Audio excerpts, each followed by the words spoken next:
கிறிஸ்துவில் அன்பானவர்களே, ஆண்டவரும் இரட்சகருமானவர் இயேசு கிறிஸ்து அவருடைய நாமத்தினாலே நான் உங்களை வாழ்த்துகிறேன்.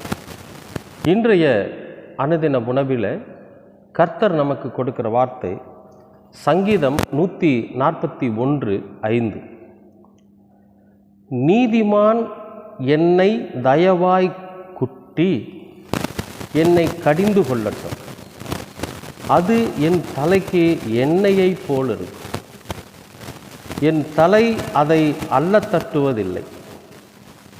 அவர்கள் இக்கட்டுகளில் நான் இன்னும் ஜெபம் பண்ணுவேன். இது ஒரு அற்புதமான வசனம். நீதிமான் என்னை தயவாய் கொட்டி, தலையில் கொட்டி என்னை கடிந்து கொள்ளட்டும். எப்படி சொல்கிறார் பாருங்க. ஒரு நீதிமான், ஒரு நல்லவர், ஒரு பெரியவர், ஒரு அனுபவசாலி, அவர் எனக்கு அறிவுரை சொல்லட்டுங்கிறார்.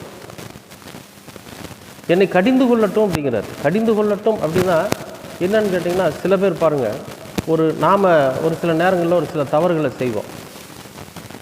நம்மளை அறியாமையே நம்ம செஞ்சுருவோம். ஆனால் வயது முதிர்ந்தவர்களாக இருந்தாலும், ஒரு அனுபவசாலியாக இருந்தாலும், அது போன்ற தவறுகளை விரும்பாதவர்கள், அது மிகப்பெரிய தவறு, நமக்கு மிகப்பெரிய பிரச்சனையை கொண்டு வந்து விட்டுரும் அப்படின்னு தெரிந்தவர்கள், உணர்ந்தவர்கள் நம்மளை கடிஞ்சுக்குவாங்க. ஏய், இதெல்லாம் செய்யக்கூடாது, தப்பு, இந்த மாதிரி செஞ்சேன்னா பின்னால் உனக்கு பிரச்சனை வரும் அப்படின்னு கடிந்து கொள்வார். நம்முடைய அப்பா, நம்முடைய அம்மா, நம்முடைய சகோதரன், அண்ணன், தம்பி, அக்கா, இவங்கெல்லாம் நம்மளை கடிந்து கொள்வார்கள். இந்த கடிந்து கொள்ளுதலில் என்ன இருக்கும் அப்படின்னா, நம்முடைய பாதுகாப்பு இருக்கும், நமக்கு ஒரு அறிவு இருக்கும், நமக்கு ஒரு ஞானம் இருக்கும். இதெல்லாம் இந்த கடிந்து கொள்ளுதலில் இருக்கு. சில பேர் பார்த்தீங்கன்னா, நீ என்ன சொல்கிறது, நான் என்ன செய்கிறேன், நீ எல்லாம் எனக்கு அறிவுரை சொல்கிறியா? அப்போ நம்ம ஒரு தவறை ஒருவரிடத்தில் சுட்டி காட்டுகிற போது அவர்கள் அந்த தவறை ஏற்றுக்கவே மாட்டாங்க. தான் செஞ்சது தவறு என்று அவர்கள் ஒப்புக்கொள்ளவே மாட்டாங்க. அதற்காக வாக்குவாதம் பண்ணுவாங்க, சண்டை பண்ணுவாங்க, மறுபடியும் அதையே செஞ்சுக்கிட்டே இருப்பாங்களே தவிர அதை மாற்றிக்கொள்ள மாட்டார். அவர்களுடைய வாழ்க்கை கேள்விக்குறியானது, சீக்கிரத்திலே முடிஞ்சு போயிடும். அவர்கள் இந்த உலகத்தில் வாழ்கிற வாழ்க்கை சீக்கிரம் முடிஞ்சிடும். விதண்டாவாதமாய் இருக்கிறவன் பார்த்திங்கன்னா சீக்கிரமே முடிஞ்சு போயிடும்.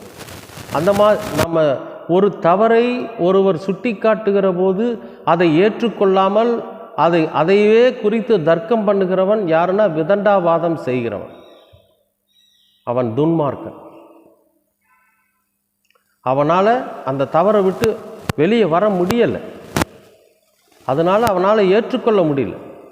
ஆனால் இங்கே சங்கீதக்காரன் என்ன சொல்கிறாருன்னா, நீதிமான் என்னை தயவாய் கொட்டி, என் தலைமையில கொட்டு வச்சு எனக்கு புத்தி சொல்லட்டும், என்னை கடிந்து கொள்ளட்டுங்கிறான். அப்போ அது என் தலைக்கு எண்ணெயை போல் இருக்குமா. ஒரு நீதிமான், ஒரு உன்னதமான மனிதன், ஒரு கடவுளுக்கு பயந்தவன், ஒரு உண்மையுள்ள மனிதன் என் தலைமையில என்னை ஓங்கி கொட்டி நான் செய்த தவறுகளை சுட்டி காட்டி என்னை கடிந்து கொள்வாரேயானால் அது என் தலைக்கு என்ன மாதிரி இருக்கும். என்னன்னா, என் உடலை குளிர்ச்சியாக்கும், என் அறிவை குளிர்ச்சியாக்கும், என் இருதயத்தை குளிர்ச்சியாக்கும், எனக்கு ஞானமாக இருக்கும். தலைக்கு என்ன தேசம் இதெல்லாம் நடக்கும். உடம்பு குளிர்ச்சியாகும், கண்ணு நல்லா தெரியும், இல்லைங்களா? அப்போ எதுக்காக நம்ம தலைக்கு என்ன தேய்க்கணும் அப்படின்னா, நம்மை அழகுபடுத்துவது. சும்மா பரட்ட தலை போட்டு திரியிறதில்லை. தலைக்கெல்லாம் எண்ணெய் தேய்ச்சி நல்லா சீவி நம்மை ஒரு மதிப்புக்குரிய மனிதனாக மாற்றுவதற்கு இந்த எண்ணெய், தலைக்கு எண்ணெய் போடுறது ஒரு மிகப்பெரிய பங்கு வகிக்கும். அதுபோல் இந்த நீதிமான்களுடைய கடிந்து கொள்ளுதல் நம்மை ஒரு உயர்ந்த ஸ்தானத்துக்கு கொண்டு போகும். நீதிமானுடைய கடிந்து கொள்ளுதல், அவன் என்னை ஓங்கி ஒரு அடி அடித்து என்னை தலைமையில் ஓங்கி ஒரு கொட்டு வச்சு கூட என்னை என்ன பண்ணட்டும், கடிந்து கொள்ளட்டும், நான் செய்த தவறை சுட்டி காட்டட்டும், நான் அதிலிருந்து மனம் திரும்பி நான் என்ன பண்ணிக்கிறேன், என்னை நான் மாற்றிக்கொண்டதற்கு பிறகு அது எனக்கு எப்படி இருக்குமா, என் தலைக்கு என்ன பூசணுமா, என்னை ஒரு உயர்ந்த ஸ்தானத்துக்கு கொண்டு போனதை போல இருக்கும் என்று சங்கீதக்காரன் சொல்கிறான். என் தலை அதை அல்ல தட்டுவதில்லை. என் தலை அதை ஏற்றுக்கொள்ளாமல் இல்லை, ஏற்றுக்கும். ஏன்னா என்னுடைய அறிவுக்காக, என்னுடைய ஞானத்துக்காக, நான் இந்த உலகத்தில் நல்லா வாழணுங்களுக்காக ஒரு நீதிமான் அவரோட நேரத்தையெல்லாம் வீண் பண்ணி என்னை ஓங்கி ஒரு கொட்டு கொட்டுறாருன்னா, அப்போ என்மேல் வைத்திருக்கிற அக்கறையின் நிமித்தம் அவர் செய்கிறார்.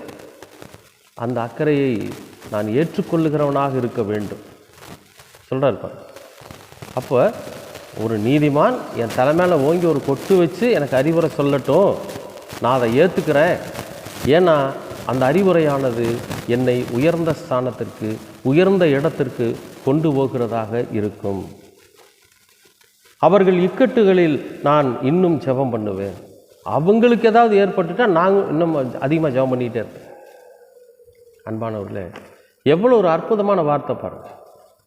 அப்போ நாம் நம்முடைய வாழ்க்கையில் நம்மை விட பெரியவர்கள், நீதிமான்கள், கடவுளுடைய பிள்ளைகள், அனுபவசாலிகள் நமக்கு ஒரு அறிவுரை சொல்லுகிற போது நாம் ஏற்றுக்கொள்ளணும். அப்படி ஏற்றுக்கலை அப்படின்னா நாம் அதிலிருந்து, அதாவது செய்கிற தவறிலிருந்து வெளியே வர முடியாது. இந்த உலகத்தில் முன்னேற முடியாது. நாம் ஒரு உயர்ந்த ஸ்தானத்துக்கு போக முடியாது. நிறைய அடி வாங்கின கற்கள் தான் சிலையாகுது. நிறைய அடி வாங்கின பொன் தான் ஆபரணங்களாக மாறுது. அப்போ நம்ம தொடர்ந்து நீதிமான்களினாலும் பரிசுத்தவான்களினாலும் நம்முடைய தலையில் அவர்கள் கொட்டி கொட்டி கொட்டி நமக்கு அறிவுரை சொல்லி ஞானத்தை நமக்குள்ளே புகுத்துகிற போது, நாம் அதை முழுமையாக ஏற்றுக்கொள்ளுகிற போது நாம் ஒரு உயர்ந்த ஸ்தானத்துக்கு போக முடியும். அன்பானவர்களே, அதைத்தான் இங்கே சங்கீதக்காரன் சொல்கிறான். என்னன்னு, நீதிமான்கள் என் தலையில் கொட்டி என்னை கடிந்து கொள்ளட்டும், அது என் தலைக்கு என்ன பூசின மாதிரி இருக்குங்க. நிச்சயமாகவே இயேசு கிறிஸ்து என்கிற அந்த நீதிமானுடைய வார்த்தைகள் நம்மை தலையில் குட்டுவது போல இருக்கும். இயேசு கிறிஸ்து என்கிற அந்த பரிசுத்தவானுடைய வார்த்தைகள், போதனைகள் நம்முடைய தலையில் குற்றி நம்மை ஓங்கி கொட்டி நம்மை கடிந்து கொள்ளுவதை போல இருக்கு. நீங்கள் மத்தேயு எழுதின நற்செய்தி நூல்ல 5ஆம் அதிகாரத்தில் அவர் ஒரு சில அறிவுரைகளை சொல்லியிருப்பார். அதை வாசித்து பாருங்கள். அவைகளெல்லாம் நம்மை தலையில் கொட்டி நமக்கு அறிவுரை சொல்லுகிறதை போல இருக்கு. அப்போ அதை நம்ம ஏற்றுக்கொள்ளுகிற போது நம்முடைய தலைக்கு என்ன பூசி நம்மை அழகுபடுத்தி நம்மை ஒரு உயர்ந்த ஸ்தானத்திற்கு கொண்டு வருவதை போல இருக்கு. நிச்சயமாக அன்பானவர்களே, இயேசு கிறிஸ்துவனுடைய வார்த்தைகள், இயேசு கிறிஸ்துவனுடைய கடிந்து கொள்ளுதல் நம்மை ஒரு நீதிமானாக மாற்றும், நம்மை ஒரு பரிசுத்தவானாக மாற்றும், நம்மை ஒரு உயர்ந்த ஸ்தானத்திற்கு அவைகள் கொண்டு செல்லும் என்பதில் மாற்றமில்லை. நிச்சயமாகவே கர்த்தர் உங்களை ஆசீர்வதிப்பார். அன்பின் பரலோக பிதாவே, அருமையான நல்ல இந்த அனுதின உணவிற்காக நன்றி. இந்த நாளை நீர் ஆசீர்வதித்து கொடுத்ததற்காகவும் நன்றி. உம்முடைய கிருபையும் உம்முடைய அன்பும் உம்முடைய தயவும் எங்களை வழிநடத்தட்டும். உம்முடைய பரிசுத்தமான வார்த்தைகள் என்றென்றைக்கும் எங்களோடு கூட இருக்கட்டும். நீர் எங்களை அன்போடு கடிந்து கொண்டு எங்கள் தலையிலே கொட்டு வைத்து எங்களை கடிந்து கொள்ளுவது எங்களுக்கு ஒரு மிகப்பெரிய கிரீடமாக இருக்கிறதாங்க. அந்த கடிந்து கொள்ளுதலை நாங்கள் ஏற்றுக்கொள்கிற போது நாங்கள் உயர்ந்த ஸ்தானத்திற்கு வருவோம் என்பது நிச்சயம். ஆண்டவரே, உம்முடைய வார்த்தைகளை ஏற்றுக்கொண்டு அதன்படி எங்களுடைய வாழ்க்கையில் நாங்கள் பயணிக்க நீர் எங்களுக்கு கிருபை பாராட்டும். எல்லாவற்றையும் இரட்சகராம் இயேசு கிறிஸ்துவின் வழியாக கேட்கிறோம் நல்ல பிதாவே. ஆமேன், ஆமேன், ஆமேன்.